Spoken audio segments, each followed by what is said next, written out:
Bom, pessoal, estamos acabando o ano de 2024 e estamos na 38ª conversa sobre a atualização do Código Civil. Vamos fazer até 40, mais duas, então, até acabar o ano e ano que vem pensamos de novo se continuamos ou não. Mas estamos na 38ª conversa sobre a atualização do Código Civil, dessa vez com a nossa colega, a doutora Juliane Altman Bergvig. A doutora Juliana é doutora em Direito pela Unicinos e mestre em Direito pela Unicinos, então nisso a gente tem em comum, né, doutora?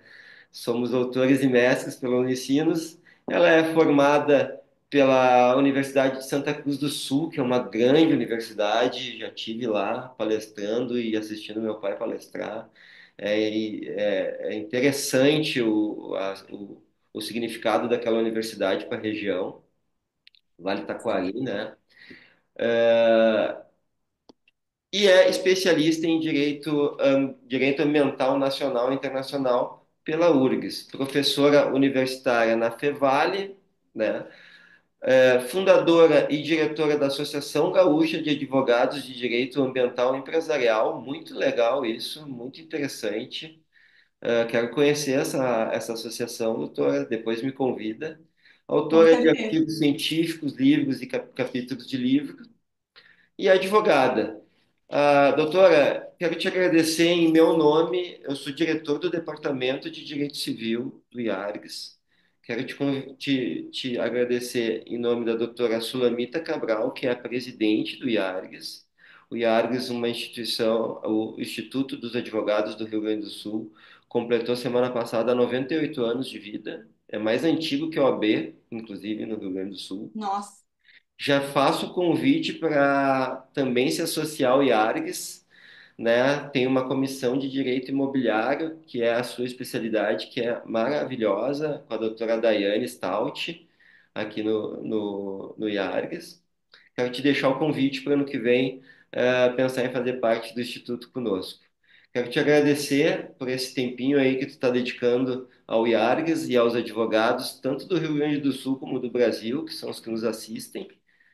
E a doutora, vou pedir que, antes de começar a comentar as alterações no artigo 108 do Código Civil, que já era algo complicado antes e parece que vai ficar mais complicado ainda.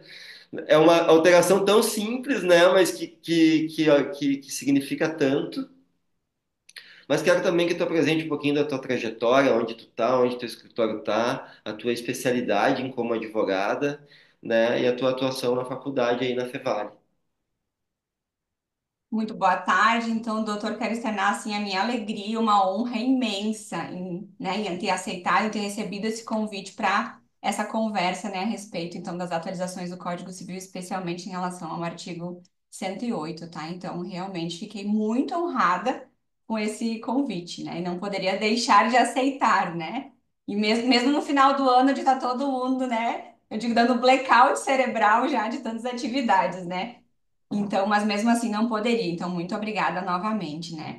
Sobre a minha trajetória, então, né? Como o doutor comentaste, então eu sou graduada em Direito pela Unicinos, pela Unisc, e na época da Unisc já eu comecei a fazer estágio no escritório de advocacia.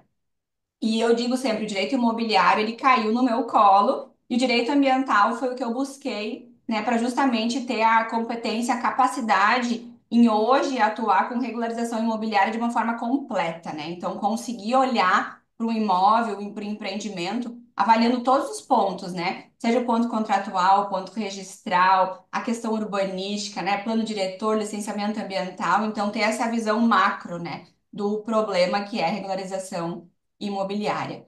E aí, já na época da faculdade, já muito envolvida com essa questão ambiental, participando de grupos, estudos, né, e pesquisa, né, desenvolvi a minha monografia também na área de loteamentos urbanos e a busca da cidade sustentável.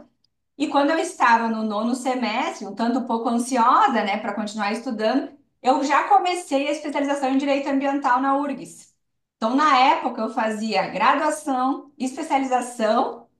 Escrevia a monografia, estudava a prova da OAB, né? Tudo ao mesmo tempo, Tu né? sabe, Mas na doutora? época eu tinha vinte anos, né? Então era outra capacidade energética que não é a mesma de hoje. Mas tu sabe que quando eu fiz o doutorado em administração de empresas, levei um choque, né? Porque é uma mudança total de ciência, né? E uma mudança total de metodologia. Lá, por exemplo, tem 5 disciplinas de metodologia. 2 delas são exatas. Só para ter uma ideia do que se faz lá. Mas eu fiquei tão assim zonzo com essa troca de ciência que eu fiz um MBA em administração de empresas no meio do doutorado, para dar sabe, acertar a lenta, pelo menos, como se diz. Nossa, eu lembro que na época, hoje não é muito diferente, mas no meu tempo era cronometrado, assim, se eu não me dedicasse tanto tempo para cada coisa, eu não conseguia cumprir o que tinha que cumprir, né?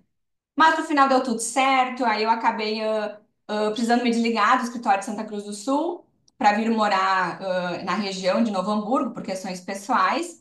E aí acabei ingressando então no mestrado em Direito da Unicinos, quando eu estudei a questão dos desastres, questão urbanística, né, gestão de risco.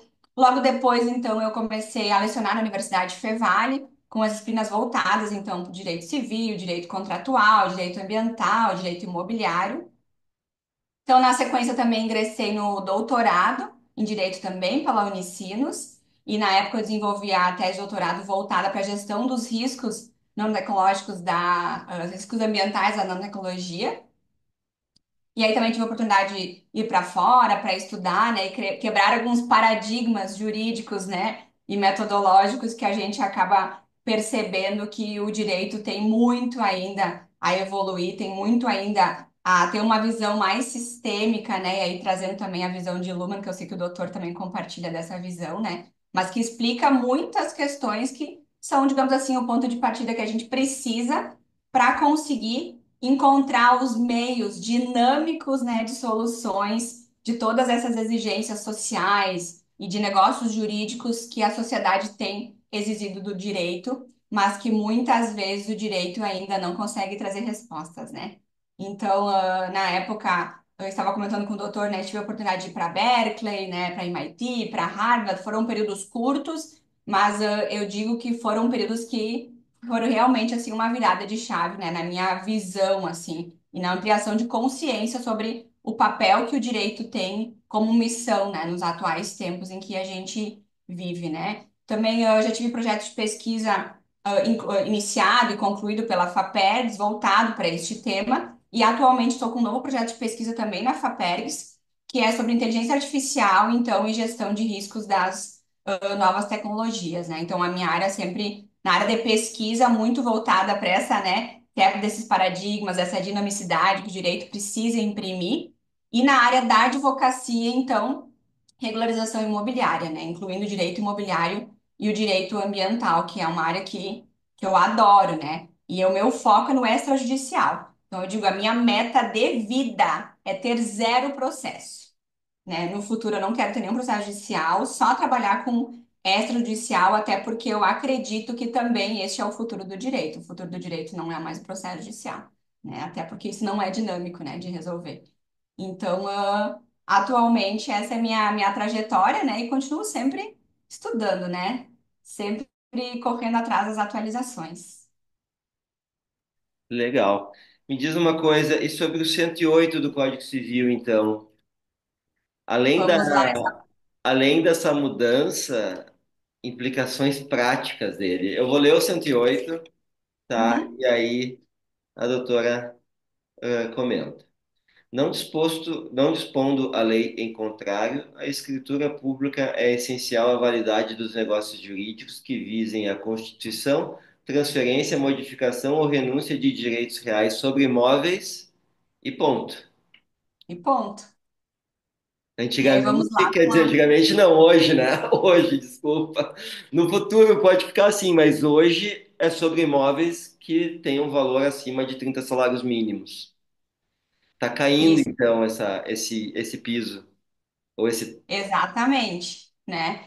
Então, a questão, até quando eu comento em sala de aula, né, para os alunos, vocês sabiam que existe a possibilidade, né, de não se fazer escritura pública para transferência de imóveis?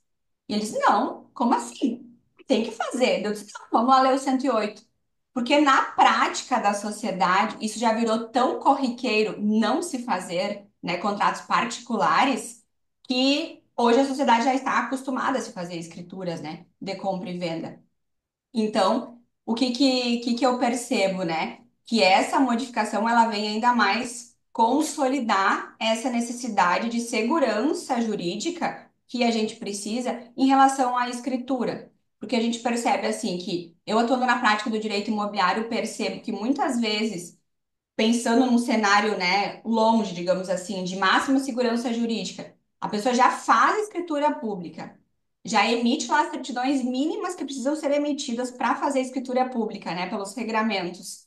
E ainda assim, existem possibilidades de dar problema, né? Então, eu tive um caso no escritório muito emblemático, uns anos atrás, uma cliente em que ela tinha feito a escritura pública, tinha retirado todas as certidões mínimas essenciais, mas ela não tinha tirado a certidão de feitos ajuizados na Justiça do Trabalho, que à época não era uma obrigatoriedade.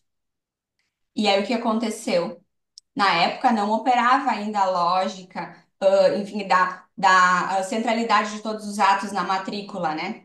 Ainda assim, isso é difícil na Justiça do Trabalho, né? Mesmo hoje a gente tendo essa lógica, né? E o que aconteceu que o imóvel tinha sido vendido para ela, já havia tramitando na Justiça do Trabalho uma ação contra a vendedora. Nesta ação, o imóvel já tinha sido penhorado, só que não tinha sido informado ainda o registro de imóveis. Então, a matrícula estava limpa.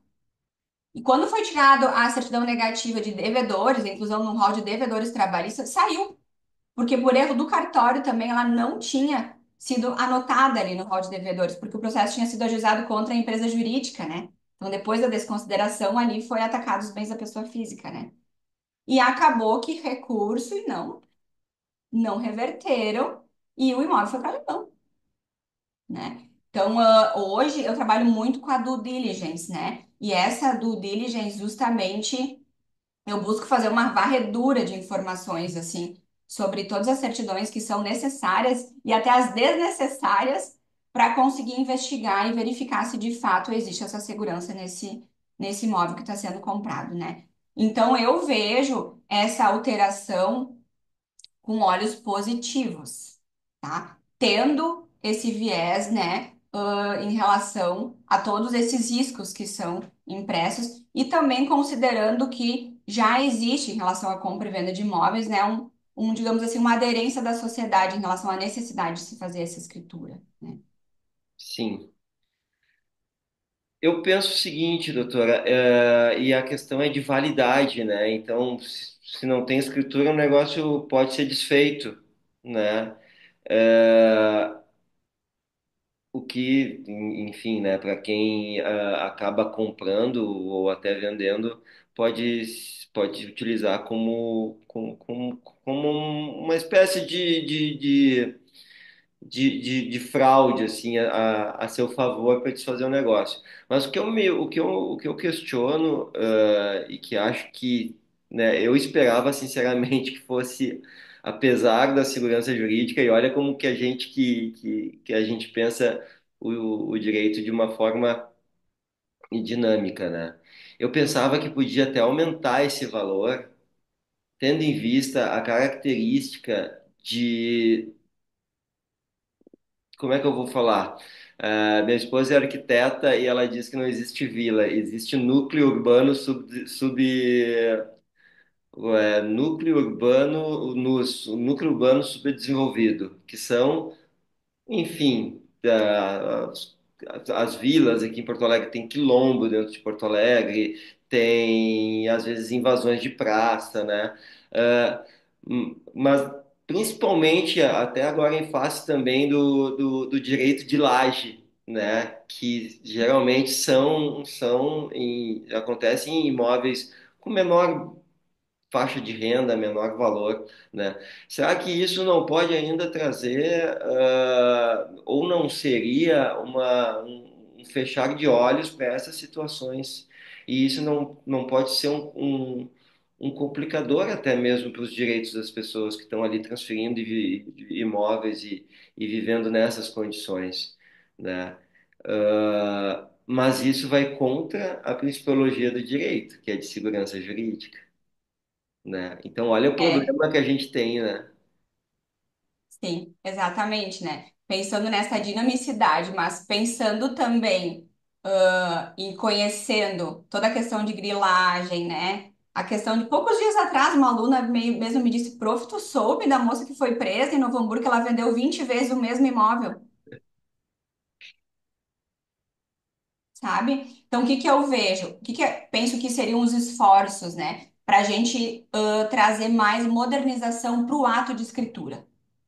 Eu Sim. acho que esse é o foco, sabe? Trazer mais agilidade, né? Eu Para acho que que um sim, pouco. flexibilidade, né?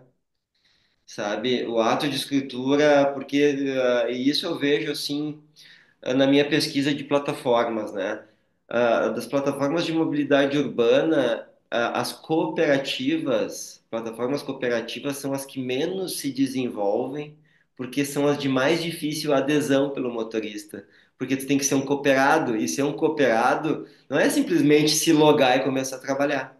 Então, vejam bem, a gente vê que nesse mundo de plataformas, né, a dificuldade de se logar, de entrar para uma organização é o que dificulta o desenvolvimento dela.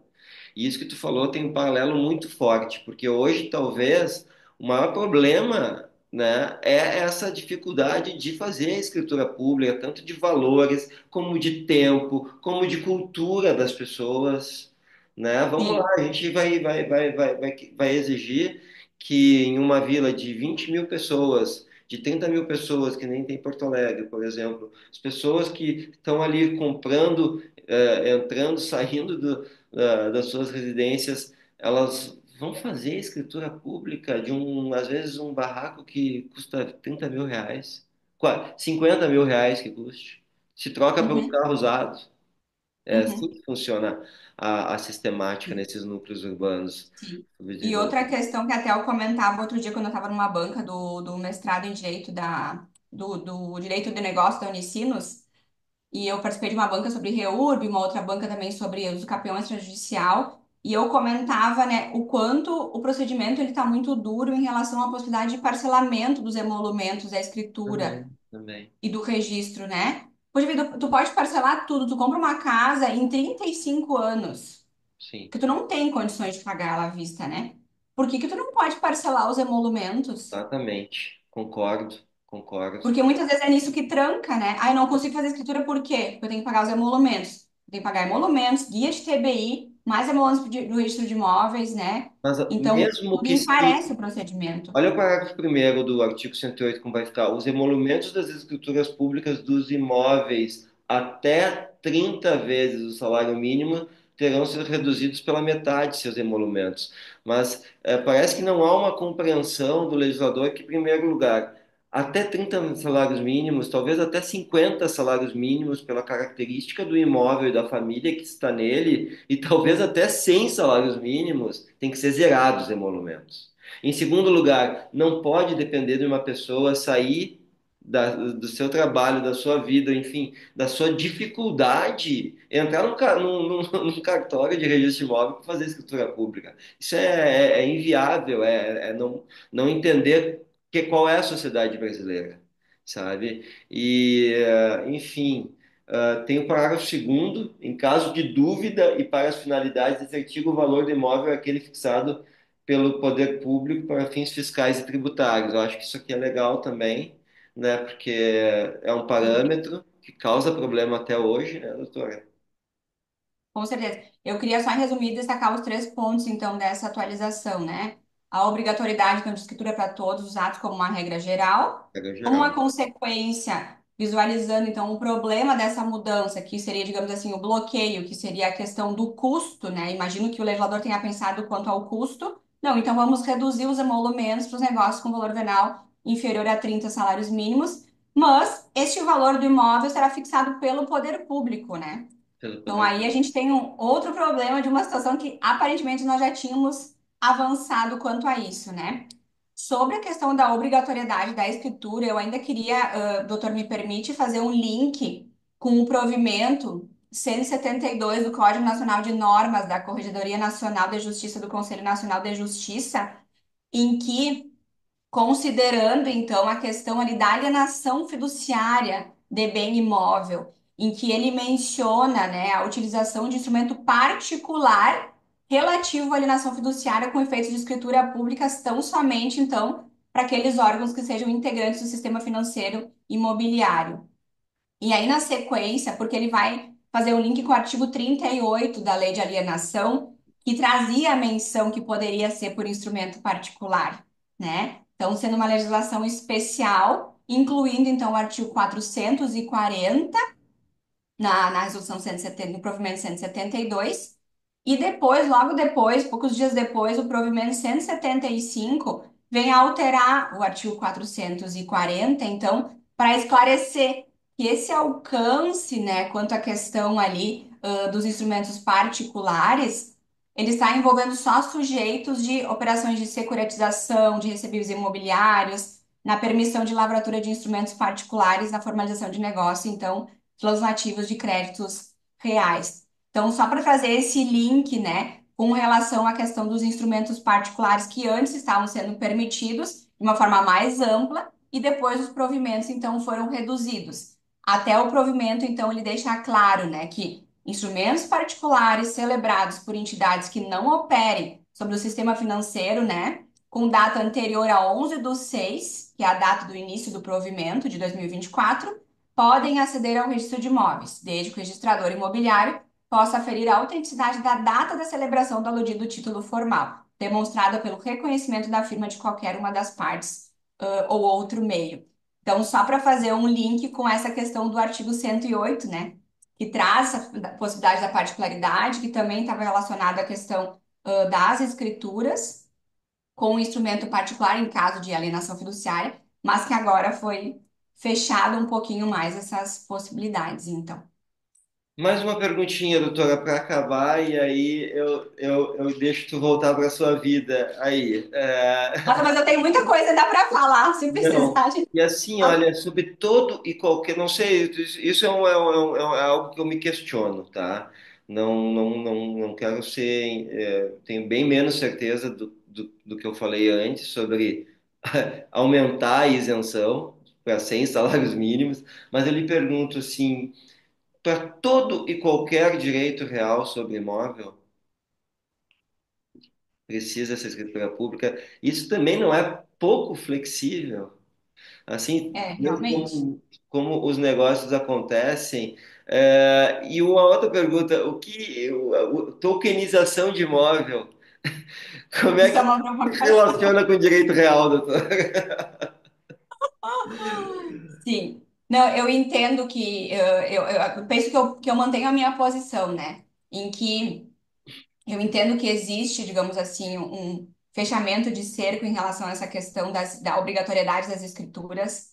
O que que eu vejo que seria a nossa saída para trazer segurança jurídica é a modernização dos sistemas, sabe? Eu vislumbro um dia em que nós tenhamos aplicativo no celular, o nosso cadastro atualizado, tu tem o teu aplicativo, tu tem um imóvel para me vender e a gente simplesmente faz a transação imediata. E aí, tu está se aproximando da tokenização. Então, é esse que eu acho que é o futuro, sabe? Eu Você acho vê, que é nisso que a gente tem que dedicar os nossos maiores esforços para modernizar e agilizar as sim. transações imobiliárias, sabe?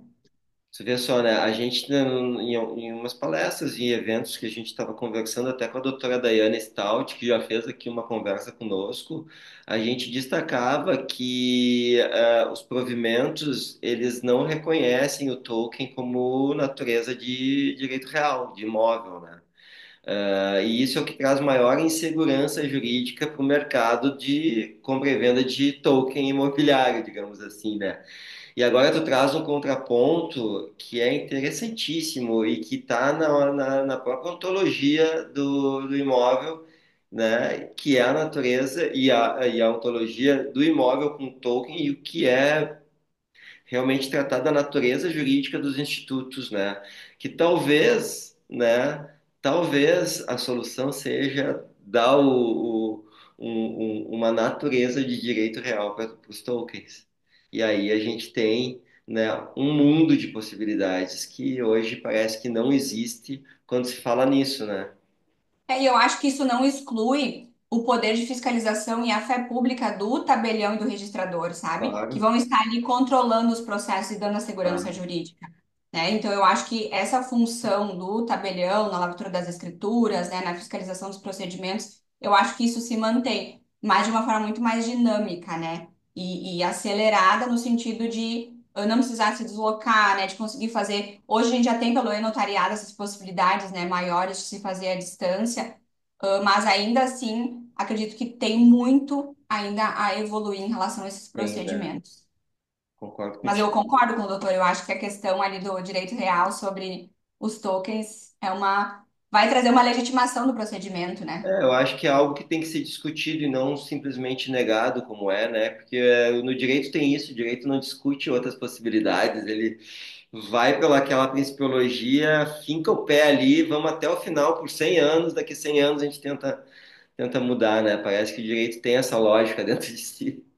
E aí o que que a gente sabe, né? Que a economia não vai esperar o direito. Não vai esperar, e não espera Ela vai hoje, né? encontrar outros meios de fazer e que talvez não vão trazer toda a segurança que a gente espera, mas as pessoas também não vão deixar de fazer, Não vão né? deixar Então, o de que que a claro que não. gente, o doutor que estudou também, eu também que estudei essa questão da evolução do direito, e a gente percebe que os processos do direito, ainda muito arcaicos, né, de se fazer novos direitos, de acompanhar a sociedade, fazem com que o direito esteja sendo escanteado, É. cada vez vai ser mais escanteado, porque a economia e a vontade, né, o elemento volitivo, ele vai cada vez ter mais força, né? E dentro de uma faculdade, seja mestrado, doutorado ou graduação de administração de empresas, que é onde se faz, se inventam, se transformam negócios, a gente compreende na carne como que os advogados são abominados lá, né? Lá vem o advogado, o negócio não vai sair.